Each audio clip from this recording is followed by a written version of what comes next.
আব্দুল কাদের শাহ তার যে বাউল গানের আসর, সেই আসরে শুভ উদ্বোধন আমি ঘোষণা করছি।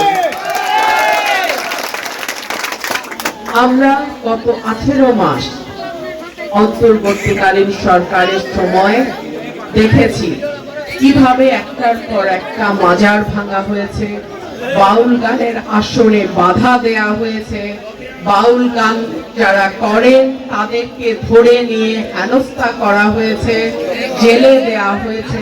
আমরা এগুলো দেখেছি।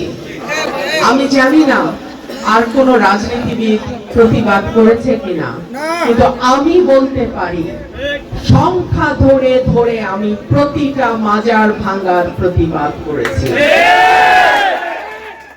গত 2 দিন আগে, ঈদের একদিন পরে সিলেটে এইরকম বাউল গানের আসর ভাঙচুর করা হয়েছে। আমি স্পষ্টভাবে বলতে চাই, আমি যতদিন সরাইল, আশুগঞ্জ এবং বিজয়নগরের এক অংশের দায়িত্বে থাকব, আমার এলাকায় ওয়াজ যেমন হবে, কীর্তন যেমন হবে, বাউল গানের আসরও হবে। এবং সেই আসরে আমি কতটুকু উপস্থিত থাকতে পারবো কি পারবো না জানি না, তবে আমার সমর্থন, আমার সহযোগিতা সব সময় থাকবে। বাংলাদেশের কৃষ্টি, কালচার, সংস্কৃতি, একে লালন পালন, ধারণ করা এবং সামনের দিকে এগিয়ে নিয়ে যাওয়ার দায়িত্ব আমাদের। আমাদের কৃষ্টি, সংস্কৃতি নতুন প্রজন্মকে জানানোর দায়িত্ব আমাদের।